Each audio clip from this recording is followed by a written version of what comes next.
दोस्तों अगर आपके यहाँ स्मार्ट मीटर लग गया है और अगर आप स्मार्ट मीटर ऐप जो होती है यानी स्मार्ट मीटर की जो ऐप होती है स्मार्ट ऐप उसको लॉगिन करते हैं तो वहाँ पर एक ऑप्शन आता है कार्बन एमिशन का।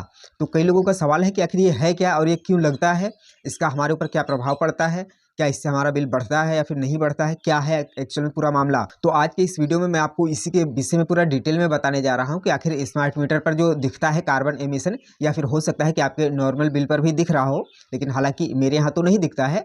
हाँ, स्मार्ट मीटर वाली जो ऐप है वहाँ पर दिखाया जा रहा है। तो वहाँ पर कार्बन एमिशन जो होता है उसकी एक यूनिट लिखी होती है। तो आखिर उसका क्या मतलब होता है इसके बारे में पूरा डिटेल में मैं आपको बताने जा रहा हूँ।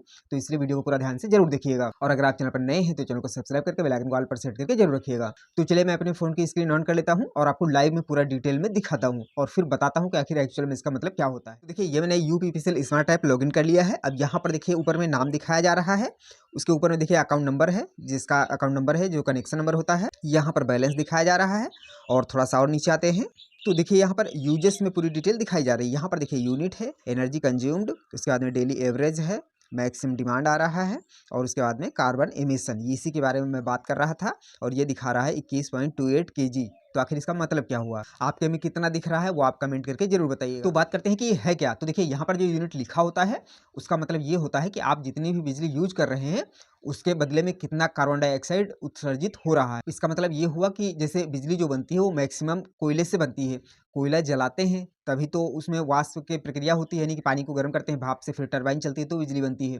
तो वहाँ पर कितना कोयला जलता है उससे कितनी कार्बन डाइऑक्साइड निकलती है उसका ये इंडिकेटर है। मतलब कि यहाँ पर दिखाने का मतलब ये होता है कि आप जितनी भी बिजली यूज कर रहे हैं उससे कितनी कार्बन डाइऑक्साइड निकल रही है आपके बिजली यूज करने से। तो इसका सीधा सा मतलब ये होता है। और एक यूनिट बिजली बनाने में लगभग 0.8 से लेके 1 किलोग्राम तक जो है कार्बन डाइऑक्साइड निकलती है। तो इसलिए यहाँ पर दिखाया जाता है। इसका दिखाने का उद्देश्य यही होता है कि आप बिजली का इस्तेमाल सोच समझ के करिए, फिजूल यूज मत करिए, क्योंकि जितना ज़्यादा आप बिजली यूज करेंगे उतना ज़्यादा जो है कार्बन डाइऑक्साइड निकलेगा। तो वो वातावरण को नुकसान करता है, आपको पता ही होगा, वातावरण को भी और हम इंसानों को भी नुकसान करता है। तो इसलिए यहाँ पर बताया जाता है कि आप बिजली का कम से कम यूज करिए ताकि कार्बन डाइऑक्साइड कम निकले। जितना आप कम यूज करेंगे उतना कम निकलेगा, उतना कम नुकसान होगा। तो यहाँ पर टोटल भी दिखाया जाता है, यानी पर डे का भी दिखाते हैं। टोटल जो कैलकुलेट होकर अभी मैंने आपको बताया हुआ है वो बताया जाता है। आप महीने भर में जितना यूनिट यूज करते हैं उसी के हिसाब से आपका जो कार्बन इमिशन है वो दिखाया जाता है। अब बात करते हैं कि क्या इसका पैसा भी लगता है। तो देखिए इसका पैसा वैसे मोस्टली राज्यों में नहीं लगता है, हो सकता है किसी राज्य में इसका चार्ज जुड़ रहा हो, बट मैक्सिमम नहीं जुड़ रहा है। हमारे यहाँ इसका कोई भी चार्ज नहीं लगता है।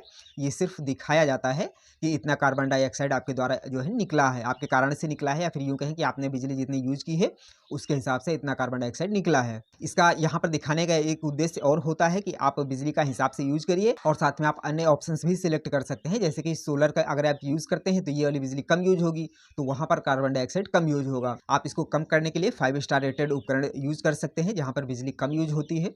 उसके अलावा आप सोलर का यूज कर सकते हैं। तो यही सब कारण होते हैं जिनकी वजह से आपका कार्बन इमिशन दिखाया जाता है। अगर आप किसी अन्य राज्य से देख रहे हैं वहां पर इसका कोई चार्ज लगता है तो आप कमेंट में जरूर बताइएगा। और आपके बिल में ये दिखाया जा रहा है या फिर नहीं दिखाया जा रहा है ये भी जरूर कमेंट करिएगा। और इससे संबंधित कोई अन्य सवाल है तो आप कमेंट में पूछ सकते हैं, उसकी भी जानकारी आपको दी जाएगी। और अगर आप चैनल पर नए हैं तो चैनल को सब्सक्राइब करके बेल आइकन को ऑल पर सेट करके जरूर रखिएगा। चलिए मिलते हैं एक नई जानकारी के साथ में, तब तक के लिए जय हिंद।